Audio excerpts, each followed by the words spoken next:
المونتاج كينقسم لجوج مراحل اساسيين: مرحله ما قبل المونتاج واللي كتشكل 40%، ومرحله المونتاج اللي كتشكل 60%. البرو ايديتورز والديبارتمنت المسؤولين على المونتاج كيعرفوا بالقيمه والاهميه المرحله الاولى، باللي من شبه المستحيل ان البروجي يكمل بلا بها. وفي هذا الفيديو غنلخصوا هذه المرحله في 4 ديال الاخطاء اللي خاصك تجنبهم، والا غتلقى راسك كتضيع بزاف ديال الوقت، بحال والو في شي حالات تلقى راسك مضطر تعاود البروجي من الاول. اغلب الايديتورز ملي كيبغيو يبداو شي بروجي شنو كيديروا؟ تيكوبيو الميديا اللي عندهم الديسكتوب، من بعد تيجروهم ديريكت البروجيكت بانل. هادشي الا ما حطوهمش ديريكت في التايم لاين بداو كيديتيو وهما فرحانين. ومن بعد واحد 4 السوايع ديال الايديتين الا بقات تمسح ليهم اولا بغاو يقلبوا على شي فيديو غادي يجلسوا كيضيعوا في الوقت وهما غير كيقلبوا على هذا الفيديو اللي ما عقلوش فين حطوه وسط ديك الروينه اللي عندهم في الديسكتوب والبروجي. وهذا هو اول خطا خاصك تجنبه، واللي غادينا لاول حاجه خاصك ديرها في مرحله ما قبل المونتاج اللي هي الفايل مانجمنت اولا اداره الملفات. قبل ما تفكر دير اي حاجه خاصك اولا تبني واحد البنيه تحتيه البروجي اللي غتخدم عليه، وهذا الشيء غديرو عن طريق انك تكري فولدرز وساب فولدرز لكل نوع الميديا عندك. بحال الفولدر تحط فيه غير الديليز اولا الايرولز، وواحد تحط فيه غير الموسيقى، وواحد غير الساوند افكتس الى اخره. ونفس الشيء ديرو حتى داخل البروغرام ديال المونتاج، غير هنا ما كيتسماوش فولدرز وانما كيتسماو بينز. بهذه الطريقه غتولي عارف كل حاجه في البروجي ديالك فين كاينه، وغتولي تقدر توصل ليها بالزربه. بالنسبه ليا ديجا كرييت هاد الدوسي وفصلتو دوسيات لكل حاجه كنستعملها، ودرت ليهم ايقونات خاصه باش يزيد يسهل عليا نوصل ليهم بالزربه. وفصلتو بروجي دو بريمير اللي ديجا حتى هو قديت فيه البينز بنفس الترتيب. وهكذا فوق ما كنبغي نبدا شي بروجي جديد كنكوبي الدوسي وكنسميه بسميات البروجي اللي غنخدم عليه، وكنوفر على راسي شويه الوقت عوض ما نبقى نكرييه كل مره. الا كنتي باغي توفر على راسك الوقت تقدر تستعمل الدوسي ديالي اللي غتلقى معاه بروجي ديال بريمير وافتر افكت ديجا منظمين وواجدين، اللين غتلقاه في الديسكريبشن. الناس اللي كيخدموا كتيم يقدروا يحطوا الدوسي في السيرفر، وهكا كاع التيم غيولي عنده لاكسي ليه وكل شيء غيكون عارف كل حاجه فين كاينه. زيد على هادشي تقدر تحط فيه البيرولز الساوند افكتس واي حاجه كتستعملها في كل بروجي، وهكا فوق ما تبغي تبدا شي بروجي جديد غتلقى فيه ديجا داكشي اللي كتستعمل. حاجه اخرى زوينه في هادشي هي انك لا بغيتي تهز البروجي كامل وتمشي لشي بلاصه تكملو غير من اللابتوب اولا تصيفطو لشي اديتور اخر يكملو، فتقدر تهز الدوسي كامل في ديسك دور وتفتحوه في بيسي اخر وتكمل خدمتك ديريكت، ما كاين لا ميسين فايلز لا والو.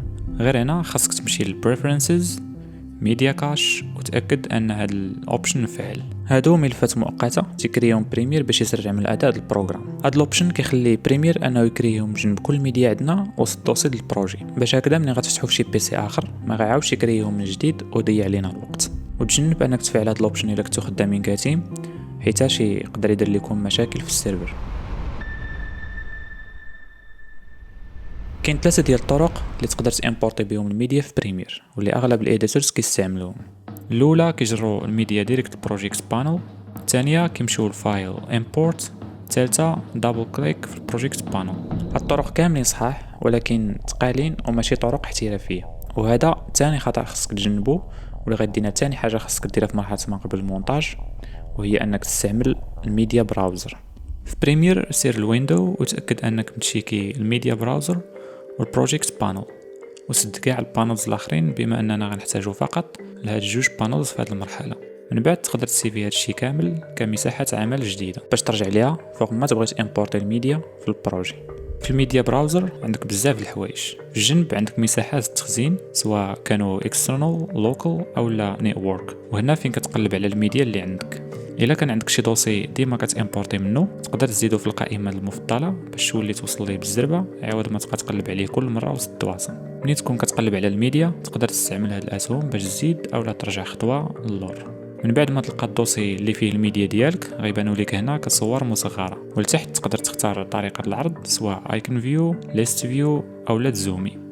الا دوزتي لسوري على الكليبس غتاخذ نظره سريعه على شنو كاين في كل كليب، وهاد القضيه كتسمى بالهوفر سكراب، وتقدر تفعلها او تطفيها بانك تشيكي الهوفر سكراب في البانل مينيو. من غير الهوفر سكراب تقدر تبرك على الكليب وتشوف شنو فيه، وهنا غير خصك تستعمل واحد الشورت كات مهم اللي هو الجي كي ال.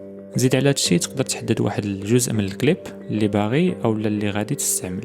الا مشيتي للبانل مينيو وبركتي على نيو ميديا براوزر غتفتح لك بانل جديده وتقدر تفتح شحال ما بغيتي ديال البانلز، وكل وحده تفتح فيها دوسي على حساب كل نوع ديال الميديا اللي عندك. بهذه الطريقه تقدر توصل ليهم بالزربه عوض ما تبقى تقلب عليهم كل مره.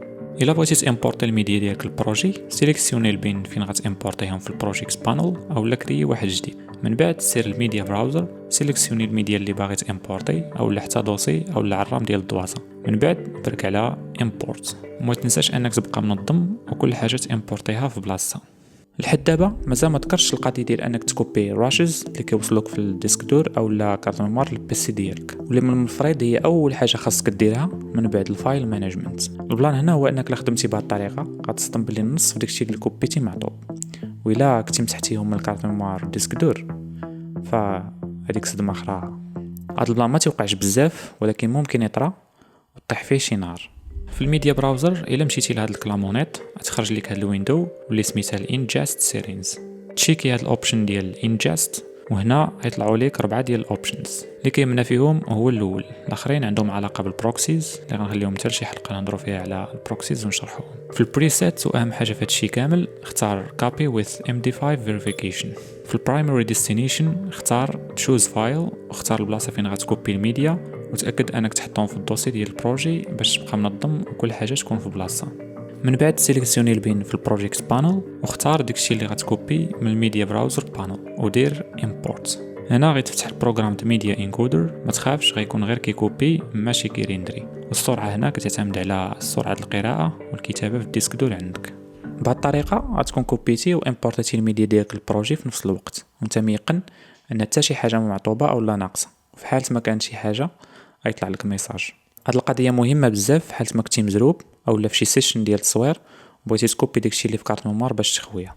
من غير انك تقدر تامبورتي الميديا والفايلز من الميديا براوزر فراه تقدر تامبورتي حتى بروجي كامل للبريمير، اولا تقدر تفتحو وتامبورتي اي حاجه منه بغيتي بحال السيكونسز. زيد على هادشي تقدر تامبورتي كومبوزيشنز ديال افتر افكتس وملفات ديال فوتوشوب إليستريتور و اوديشن. الميديا براوزر اداه قويه بزاف وتقدر دير منها كل شيء وبلا حتى ما تحتاج تخرج من بريمير. هادشي علاش خاصك ضروري تبقى تستعملها عوض ما تبقى تستعمل الطرق التقليديه. تخيل انك ساليتي من واحد البروجي وبغيتي تبدل اولا تمسح شي لقطات سواء من التايم لاين اولا البروجي. بما اننا في الاول بنينا واحد البنيه تحتيه للبروجي فما غياخدش معنا بزاف الوقت باش نجبدوهم، ولكن مع ذلك كاين طريقه اسرع من انك تقلب عليهم يدويا. وهذا ثالث خطا خاصك تجنبه ولا غادينا الحاجه الثالثه اللي خاصك ديرها في مرحله ما قبل المونتاج، الميتا داتا. الميتا داتا بخلاصه هي المعلومات او البيانات الميديا اللي عندك. هاد الميتا داتا مهمه بزاف لبرامج تشغيل الفيديو البروغرامات المونتاج باش كيقدروا يتعرفوا على الميديا. اما في الايريتين كنستعملوها باش نهيئوا البروجي ديالنا ونوليو نقدروا نستعملوا محرك البحث اللي في البروغرام ديال المونتاج ونوصلوا لداكشي اللي بغينا بالزربه. كاين بزاف ديال الطرق اللي تقدر تزيد بهم الميتا داتا في بريمير. اول وحده هي انك تعاود تسمي الميديا ديالك من البروجيكت بانل، والسميه هنا راه كتبدل غير داخل البروجي. سير الويندو وتاكد انك متشيكي الميتا داتا بانل، وهنا نحتاجو جوج ديال بانلز الميتا داتا والبروجيكت بانل، فسد كاع البانلز الاخرين بما اننا ما غنحتاجوهمش هنا. من بعد سيفي هادشي كمساحه عمل جديده باش تبقى ترجع ليها فوق ما تبغي تخدم على الميتا داتا في البروجي ديالك. في الميتا داتا بانل عندنا جوج اقسام، الكليب ميتا داتا والفايل ميتا داتا. كاع الميتا داتا اللي غتزيدها في الكليب ميتا داتا غتبقى داخل البروجي بريمير فقط، بينما الميتا داتا اللي غتزيدها في الفايل ميتا داتا غتكون متوفره اي واحد يخدم بديك الميديا واي بروجي غيقرا ديك الميتا داتا اللي زدتي. وهذا الشيء مهم بزاف الناس اللي كيخدموا كتيم وكيستعملوا بروغرامات مختلفين. الفايل ميتا داتا اما كتحرق مع الميديا اولا كتجي على شكل ملف XML اللي خاصو يكون جنب الميديا، وهذا الشيء كيعتمد على الفورما اللي غتختار. غنخليو هادشي حتى شي حلقه اللي نهضروا فيه على الاكسبورت ونتفصلوا فيه مزيان.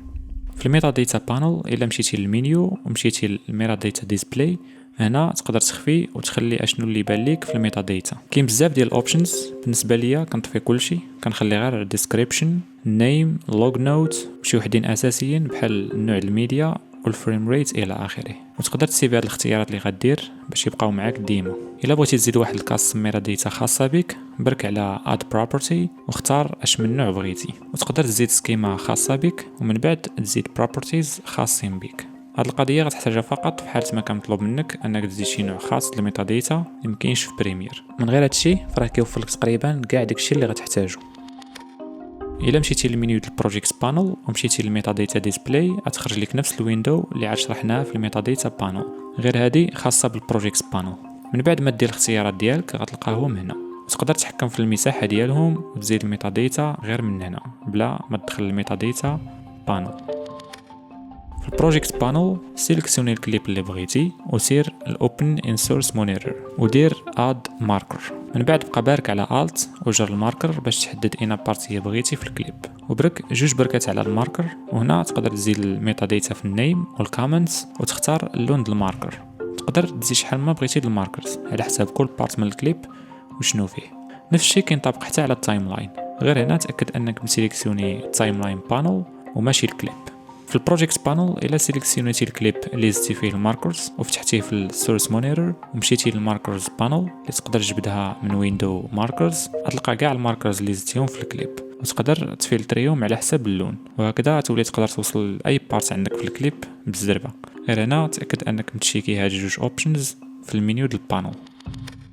في البروجيكت بانل سيليكسيوني الكليب اللي بغيتي وفتحو في السورس مونيتور ودير مارك ان ومارك اوت باش تحدد البارت اللي بغيتي من الكليب، بحال مثلا البلاصه فين كيبدا وفين كيسالي. من بعد دير ميك ساب كليب، وهكا يولي عندك ساب كليب فقط لديك البارتيه اللي حددتي من الكليب. بطبيعه الحال تقدر تكري شحال ما بغيتي ديال الساب كليبس لكل كليب. في البروجيكت بانل سيليكسيوني كليب اولا عرام د الكليبس ولا بين اولا عرام د البينز. من بعد سير الليبل واختار اللون اللي تعطيهم، وبطبيعه الحال هادشي تقدر ديرو حتى في التايم لاين. الا مشيتي البريفرنسز ليبلز، هنا تقدر تختار اللون اللي بغيتي وتسميه بالسميه اللي بغيتي. كما كتشوفوا انا مسمي اللوان على حساب كل لون ولا ايش غيكون، باش هكذا دغيا كنولي نميز بين انواع الميديا اللي عندي في البروجي، خصوصا في التايم لاين. كانوا هادو ما كاع طرق اللي تقدر تزيد بهم الميتاديتا في بريمير. الا كانوا عندك شي ماتيريالز اللي كتستعملوهم في كل بروجي بحال ميوزيكس، البيروز، الساوند افكتس، فراه تقدر تخدم عليهم مره واحده. من بعد تسيبي داكشي كبروجيكت تيمبليت وتبقى تستعملو فوق ما تبغي تخدم على شي بروجي جديد، وهكا غتوفر على راسك عرام د الوقت. كل حرف وكل كلمه غتزيدها غيسهلوا عليك وحتى على التيم ديالك انكم تقلبوا وتوصلوا لداكشي اللي عندكم في البروجي بالزربه. بالنسبه ليا اولا كنبدا نزيد الميتاديتا لكاع داكشي اللي مرتبط مع بعضياته بحال ساوند افكتس، ترانزيشنز، ايروز الى اخره. من بعد كنبدا نزيد الميتاديتا الخاصه بكل كليب بحال الموقع فين تصور، رقم المشهد الى اخره. من بعد كنزيد الماركرز والليبلز وكنكري الساب كليبس اذا احتاجيتهم. ودابا جا الوقت باش نعرفوا كيفاش تستعمل هاد الميتاديتا وتوصل داكشي اللي عندك في البروجي بالزربه. كاين جوج ديال الطرق اللي تقدر تبحث فيهم في بريمير، الاولى من البروجيكت بانل والثانيه من التايم لاين. في البروجيكت بانل الا كتبت شي كلمه في محرك البحث بحال مثلا ساوند افكتس يطلعوا ليا كاع الساوند افكتس اللي عندي في البروجي، ولا زدت شي كلمه مخصصه بحال الهوشز يطلعوا ليا كاع الهوشز، وكل ما كتبت كلمات ادق كل ما غيطلع ليا داكشي اللي بغيت بالضبط. وهذا الشيء كيعتمد على الميتاديتا اللي زدت. الا درتي كنترول اف غيطلع لك البحث المتقدم فين تقدر تبحث بالليبلز، الساب كليبس، الماركرز وكاع الانواع ديال الميتاديتا الاخرين. حاجه اخرى تقدر ديرها هي انك تكري واحد السيرش بين. في البروجيكت بانل الا بركتي على هذا الايكون غتخرج لك هذا الويندو، اختار الميتاديتا اللي بغيتي وهكا يولي عندك واحد السيرش بين مجموع فيه كاع داكشي اللي قلبتي عليه. بالنسبه للتايم لاين تاكد انك مسيليكسيوني البانل ودير كنترول اف. الا بركتي على فايند اول غيسيليكسيوني كاع الكليبس اللي كيماتشيو داكشي اللي قلبتي عليه. اما الا بركتي على فايند غيسيليكسيوني اول كليب عندك في التايم لاين. وفي هذه الحاله غيخاصك تمشي للكيبورد شورت كاتس، قلب على فايند نيكست وخصص ليها شي بوطونه باش هكذا منين تبرك عليها تديك الكليب الثاني اللي عندك في التايم لاين، وكل ما بركتي عليها تديك الكليب اللي موراه، عوض ما تبقى كل مره دير كنترول اف فايند. كانوا هادو ما كاع الطرق اللي تقدر تستعمل في بريمير باش تقلب وتوصل داكشي اللي عندك في البروجي. وكيف ما قلت كل ما كتذكي وانت كتزيد الميتاديتا كل ما يسهل عليك انك توصل الماتيريالز اللي عندك في البروجي. الا كنتي كتفكر انك صافي تقدر تبدا المونتاج، غتكون ارتكبتي الخطا الاخر اللي خصك تجنبه، واللي غادينا لاخر حاجه خاصك ديرها في مرحله ما قبل المونتاج، الباك اب. من بعد هادشي كامل اللي شفنا ولا عندنا كلشي مجموع ومنظم في بلاصه واحده، الماتيريالز، كاع الميتا ديتا اللي زدنا واي حاجه غتخدم بها كاينه في وسط الدوسي ديال البروجي. وهنا الا بقات تحرق لك الديسك دور اللي حط فيه البروجي، او لو وقع لك شي مشكل سواء تمسح او لا تفيرس، فراه غتكون خسرتي البروجي كامل.